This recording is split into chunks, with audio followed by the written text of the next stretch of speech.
Silahkan sampaikan aspirasi yang murni dan tuntutan dengan baik dan dengan damai. Kami pastikan akan didengar, akan dicatat, dan akan kita tindak lanjuti.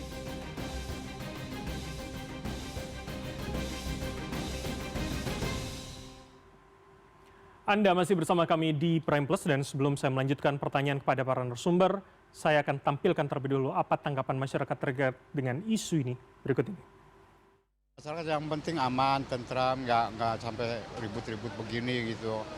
Namanya demo kan istilahnya demokrasi ya, tuntutan dari masyarakat juga. Cuman kalau ricu-ricu juga kan bikin resah juga gitu. Kalau bisa ya yang aman-aman aja lah. Kenapa fasilitas umum ikut dirusak juga gitu aja. Kalau emang demo ya tertib aja gitu. Jangan sampai kena yang kayak halte gitu Mas. Apa yang jadi transportasi umum masyarakat lah. Jangan sampai kena juga gitu Mas. Ya sangat kecewa ya sebenarnya ya. Karena saya kan masyarakat kecil, ya kan saya sebagai masyarakat kecil cuma pengennya ya aman gitu, bisa aktivitas setiap hari gitu seperti biasa gitu. Kalau seperti ini kan mau bekerja aja kan ibaratnya waspadalah ya Mas ya. Kita tetap harus fokus sama apa yang kita ajukan ke pemerintah gitu kan. Kita fokusnya itu kepada tuntutan kepada DPR kan ya Mas. Nah, jadi menurut saya sih jangan memprovokasi dari oknum-oknum yang lain ataupun bahkan sampai merusak fasilitas umum. Jadi menurut saya tetap harus ke tujuan kita rakyat ini ke pemerintah gitu, untuk harapannya bakalan ada perubahan. Baik, ini jadi artinya masyarakat sebetulnya setuju dengan penyampaian aspirasinya, tapi tidak setuju kalau misalkan ada pengerusakan yang kemudian merugikan masyarakat, Bang Ciko. Jadi Pemprov DKI melihatnya, menanggapinya yang harus tipis kuping tadi, seperti apa? Jadi pertama bagi Pemprov DKI Jakarta dan bagi Bapak Gubernur Pramono Anung tentunya demonstrasi, unjuk rasa itu adalah bagian dari praktek demokrasi yang biasa-biasa saja. Ya, terkait dengan itu tentunya penyaluran aspirasi itu bisa melalui jalur apa aja. Salah satu jalurnya adalah turun ke jalan. Dan bagi kami ini adalah suatu hal yang biasa, dan bagi Pemprov DKI Jakarta baik di pemerintahan Pak Pram atau sebelum-sebelumnya ini bukan hal yang baru. Ini bukan hal yang tidak pernah terjadi. Bahkan gelombang lebih besar sudah sering terjadi di pemerintahan-pemerintahan provinsi sebelumnya, pemerintahan-pemerintahan pusat sebelumnya juga, dan umumnya di Jakarta. Jadi ini bukan sesuatu yang baru, sehingga juga personil-personil di situ, kepala-kepala dinas juga yang sudah puluhan tahun bekerja di Pemprov DKI Jakarta, bukan baru ini menemui situasi seperti ini. Itu yang pertama. Yang kedua, tentunya bagi kami yang utama adalah melayani masyarakat. Pemprov DKI Jakarta hadir sebagai pemerintah yang melayani masyarakat, tentunya juga mengelola fasilitas-fasilitas umum. Itu yang utamanya kita pastikan untuk tetap berjalan.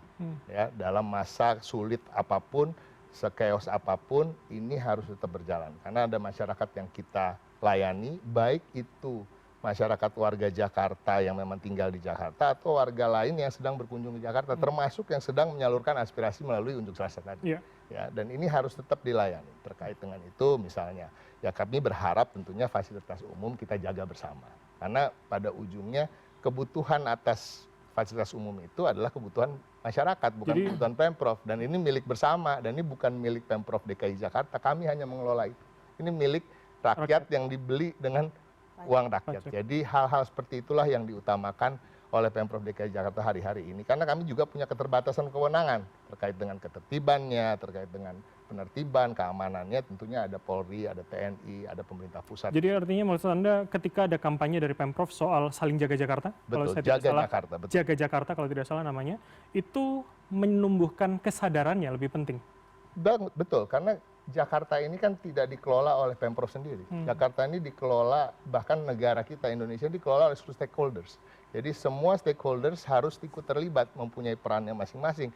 Pemerintah perannya administratif, perannya pelayanan terhadap masyarakat dan publik tentunya. Dan masyarakatnya juga punya peran untuk saling menjaga. Ya, kalau kita bicara soal tadi aset-aset yang dikatakan dikelola oleh Pemprov Jakarta itu adalah aset rakyat. Ya, kebutuhan atas transportasi misalnya, karena hari-hari orang kan harus bekerja, Betul. dia harus menggunakan transportasi umum, transportasi massal, yang kemudian nggak bisa kita sebagai pemerintah, baik itu pusat maupun daerah, menjaganya tanpa turut dijaga oleh masyarakat itu sendiri. Oke, jadi peran dari Pemprov adalah menumbuhkan kesadaran tadi ya? Salah satunya kita ingin untuk menumbuhkan kesadaran itu, tapi sebenarnya kalau peran menumbuhkan kesadaran seharusnya juga bangkit dari masyarakat itu sendiri. Oke, baik. Kami tangkap poin Anda. Pak Niam, saya kembali ke Anda. Jadi kalau tadi Pemprov Jakarta memiliki misi menumbuhkan kesadaran itu di masyarakat, MUI bagaimana kemudian ikut menekankan hal tersebut juga bisa ada di masyarakat bahwa fasilitas umum adalah milik bersama, ketika dirusak yang rugi kita-kita juga, begitu Pak Niam? Ya, betul ya. Sedari awal aksi unjuk rasa ini dilaksanakan, MUI sudah menghimbau. Jadi menghimbau tentu dua pihak ya, sebagaimana khitbah keberadaan Majelis Ulama Indonesia sebagai shadiqul hukumah dan juga khadimul ummah, jadi sebagai mitra pemerintah dan juga pelayan masyarakat, maka posisi MUI menjadi jembatan komunikasi. Dalam konteks mampetnya komunikasi, maka bagaimana pemegang kebijakan itu sensitif dan juga aspiratif.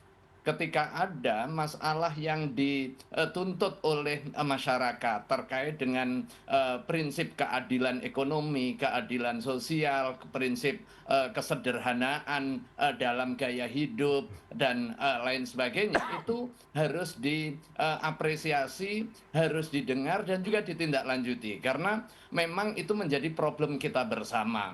Tetapi pada saat yang sama, aktivitas penyampaian gagasan, ide, dan juga kritik itu harus disalurkan secara konstruktif. Indonesia adalah kita. Begitu ada kerusakan yang disebabkan oleh aktivitas kita, dampaknya dua sekaligus. Yang pertama, fasilitas yang rusak, yang rugi adalah kita. Kalau Pemprov DKI mengidentifikasi kerugian itu mencapai kurang lebih 55 miliar, itu adalah pajak kita. Nggak mungkin itu nanti dibangun dengan uang pribadinya Pak Gubernur kan, tetapi itu dari APBD. Lagi-lagi itu adalah uang rakyat. Belum lagi di luar Jawa. Saya baru landing dari Makassar. Kantor DPRD Kota Makassar ludes semuanya. Kemudian kantor DPRD Provinsi juga demikian. Belum lagi fasilitas umum yang lain. Kemudian kantor Gerahadi di Surabaya juga demikian. Nah, ini poin penting. Nah, kemudian yang kedua, jika terjadi kerusakan, itu pesan moral yang disampaikan itu terdegradasi dan juga terdelegitimasi. Berarti ini tidak genuine. Nah, bisa jadi memang salah satu tujuan aktor yang merusak seperti yang terjadi kemarin, ya memang tujuannya untuk delegitimasi atau kemudian lebih bersifat transaksi politik sesuai dengan kelompok kepentingannya. Karena itulah memang negara perlu hadir memverifikasi antara aspirasi yang memang konstruktif, dan kita harus membuka diri untuk kepentingan perbaikan, tetapi pada saat yang sama harus ada langkah-langkah mitigasi, langkah-langkah pencegahan. Sekalipun itu dengan penindakan hukum. Jadi langkah preventif dan juga langkah preemptif menjadi sangat penting. Jangan sampai kemudian nanti mengorbankan orang yang terprovokasi tadi. Jadi ini tidak tepat, sangat tidak tepat sasaran begitu ya? Rakyat versus rakyat begitu ya, Prof. Niam ya? Pas ada di lokasi, kemudian dia terprovokasi, dia kebetulan melakukan aktivitas yang tidak pidana karena persoalan emosi massa, bukan karena persoalan dia yang menginisiasi. Baik. Akhirnya dia yang kena. Seperti kasus 98, nih Mas Ubed dan juga saya waktu itu juga terlibat secara langsung. Kita bisa menyaksikan dengan mata kepala. Ada elemen yang menggerakkan, kemudian mendorong orang untuk menjarah, mengambil barang dengan gratis.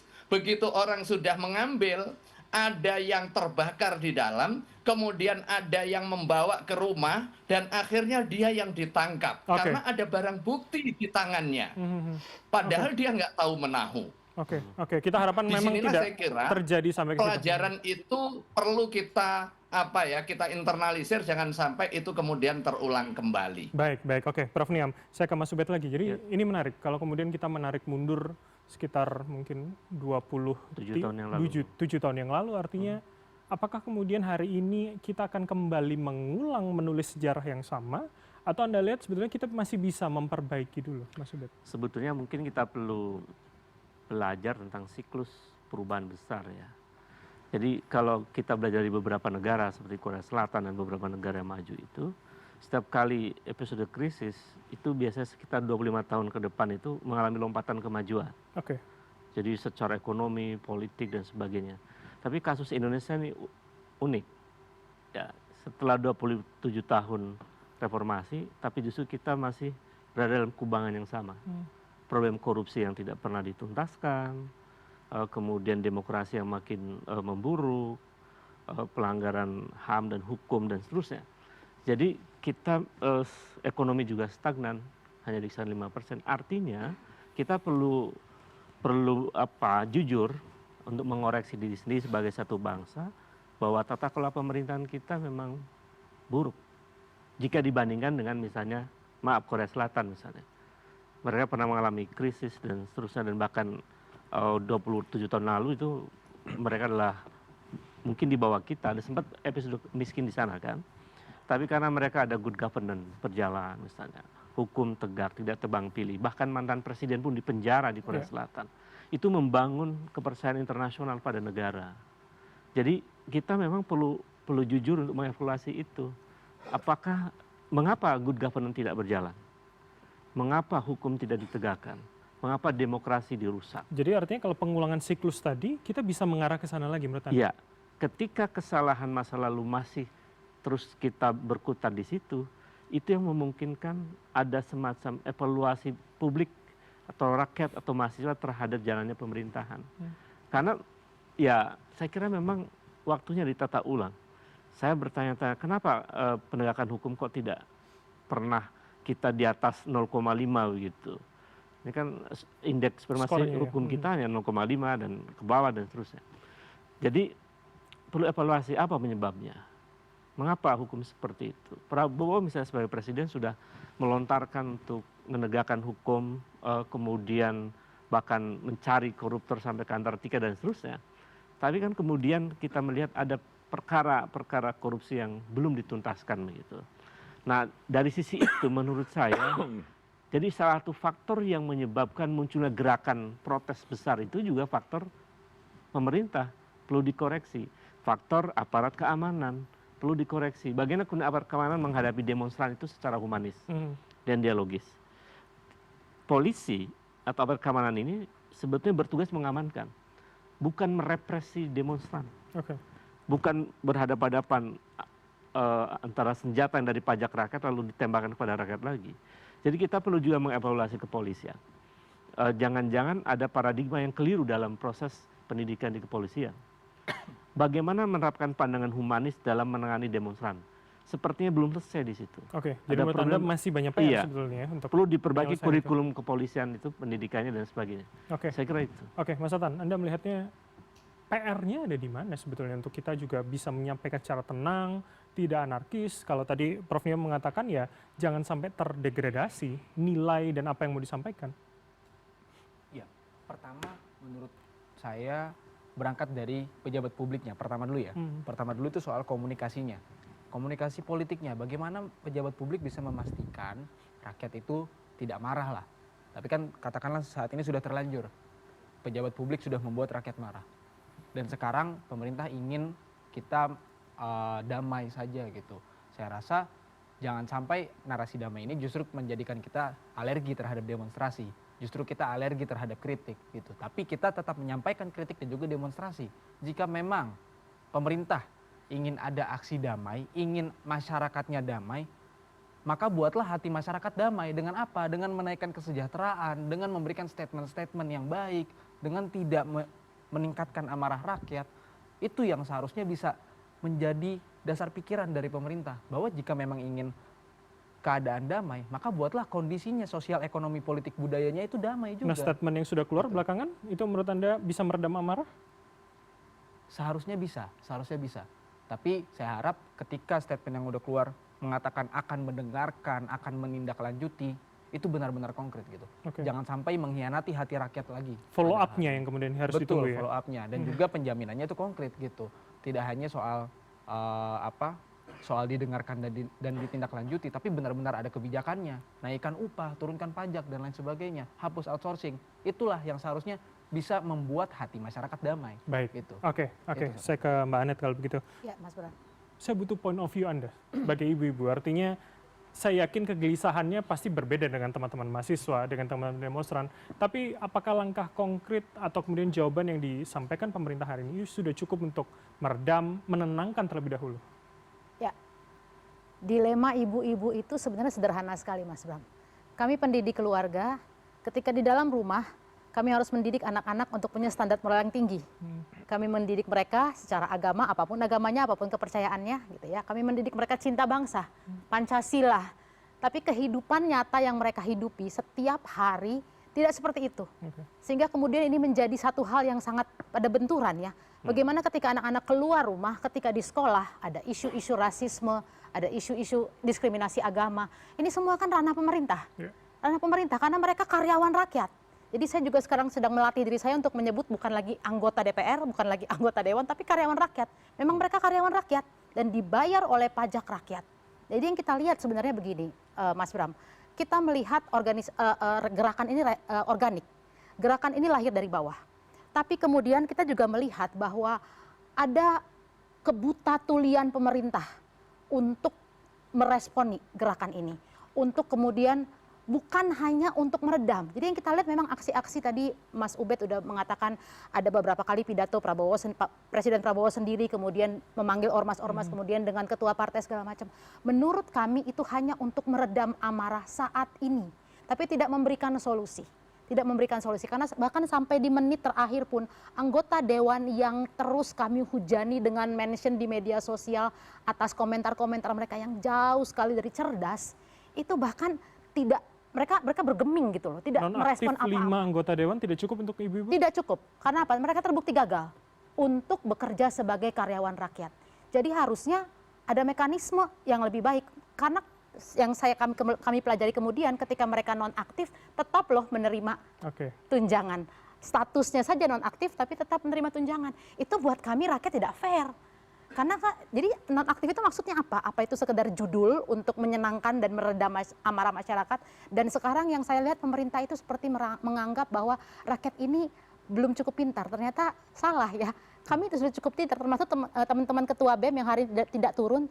Karena kan kami melihat ada banyak provokasi untuk kemudian turun, ada banyak provokasi di luar sana yang kemudian mengajak untuk beramai-ramai berkumpul dan pengerusakan, vandalisme, segala macam itu terjadi. Nah itu yang kemudian di teman-teman ketua BEM dan bukan cuma UI ya, universitas yang lain juga meredam kan hari ini untuk kita tenang dulu, kita konsolidasi dulu, kita lihat dulu ini bagaimana ke depannya dan melihat respon pemerintah seperti apa. Oke, dan itu ditanggapi hal yang baik untuk ibu-ibu begitu ya, Mbak Anet?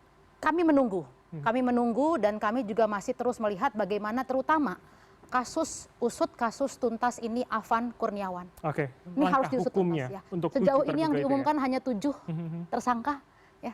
Tapi masyarakat juga belum tentu bisa memastikan 7 orang itu benarkah ada di rantis itu? Benarkah 7 orang itu terverifikasi? Atau bagaimana? Jadi segala sesuatunya kita lihat hanya masih di permukaan. Belum menyentuh akar masalahnya dan belum ada tindakan konkret dari pemerintah yang betul-betul menyatakan bahwa we hear you and we will do this. Kami dapat poin Anda. Oke, dan sebelum saya melanjutkan, saya akan mengajak Anda yang sudah melihat kami melalui sambungan YouTube, yang sudah meninggalkan komentar, kami akan tampilkan untuk kita bahas bersama dengan para narasumber. Kami sudah merangkumkan satu pernyataan dari netizen. Kita akan lihat bersama.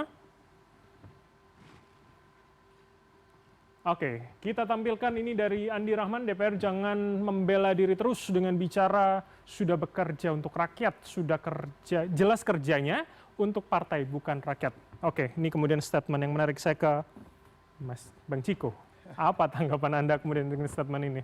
Saya rasa gini, cara pandang masyarakat itu saya sepakat dengan Bu Anet ya tadi, bahwa memang ada ketidakadilan. Kita tahu juga situasi ekonomi nasional maupun global hari-hari ini tidak baik-baik saja. Jadi kalau kami bicara mengatasnamakan Pemprov DKI Jakarta dan Gubernur DKI Jakarta, itulah makanya ketika Pak Pramono Anung ketika pertama kali menjabat, yang nomor 1 dia naikkan adalah jumlah penerima KJP. Dari 500.000 menjadi 700.000. Lalu mengeluarkan satu kebijakan yang belum pernah dikeluarkan kebijakan itu oleh kepala daerah manapun di Indonesia, yaitu memutihkan ijazah bagi masyarakat anak-anak sekolah yang tidak mampu menebus ijazahnya karena keterbatasan biaya. Dan sampai hari ini totalnya untuk tahun ini saja kita akan mencapai sekitar 7.000 ijazah yang akan kita tebus. Dan terkait itu kita kerjasama dengan Basnas misalnya. Dan yang banyak hal lagi, karena memang beliau ketika menjadi gubernur selalu mengatakan bahwa Jakarta harus dibangun dan dibangun dari bawah. Artinya apa? Untuk menjadi kota global bukan hanya kita bicara soal infrastruktur yang megah, mewah dan lain-lain, itu tetap harus dilakukan, tapi juga SDM-nya harus dibangun. Jadi pembangunan sumber daya manusia itu apa ya? Tentunya jangan sampai ada yang hidup di bawah garis kesejahteraan. Ya, yang kurang beruntung tentunya apa?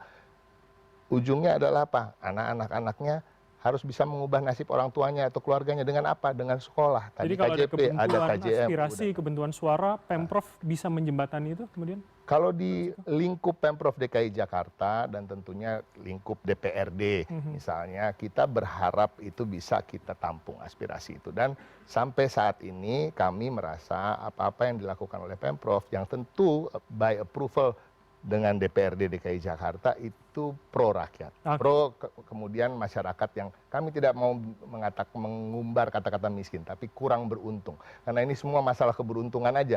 Saya berada di sini bukan berarti saya orang yang paling cerdas misalnya, atau orang yang paling bekerja keras misalnya. Saya berada di sini karena keberuntungan, karena Tuhan memilih saya untuk berada di sini. Jadi itu juga harus difahami oleh orang-orang yang duduk pada jabatan publik sebenarnya.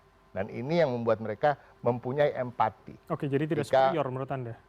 Tidak superior sama sekali. Kita beruntung berada di sini. Kita tidak berarti saya bekerja paling keras, saya paling cerdas, kemudian saya mempunyai posisi. Nah, ini yang juga harapan kami bisa ditunjukkan oleh para pemangku kebijakan. Baik. Mas Yan, saya ke Anda sekarang. Saya ingin baca terlebih dahulu secara singkat dulu. Jadi artinya dinamika masyarakat beberapa hari terakhir seberapa tinggi sebetulnya membicarakan isu ini? Jadi kurang lebih itu ada 3 poin ya. Pertama itu masyarakat dalam seminggu terakhir sedih. Ya, terus yang kedua itu curiga, terus yang ketiga itu happy. Menarik yang happy-nya itu. Happy itu melihat apa ini? Pergerakannya kah atau? Jadi gini, untuk happy itu ada harapan di situ. Ketika ini situasi mulai kondusif. Nah, makanya jangan panas-panasin lagi kita gitu. Analisanya harusnya analisa yang tadi Mas bilang tuh BEM itu konstruktif gitu. Ini nuansa konstruktif dulu.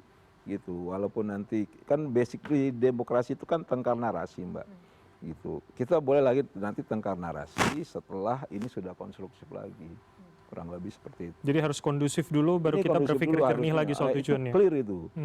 Bang Ciko tahu kan hari ini kan abang tuh ngechat itu kan, rapin dulu infrastruktur gitu. Ini kita lagi jeda istirahat gitu. Jadi kalau mau kita, karena gini di medsos itu.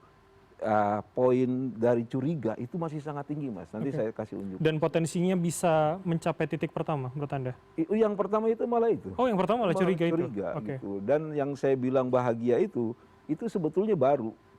Tinggal nanti kita mau terus bahagia, joy itu, atau kita balik lagi ke ini. Ke curiga itu.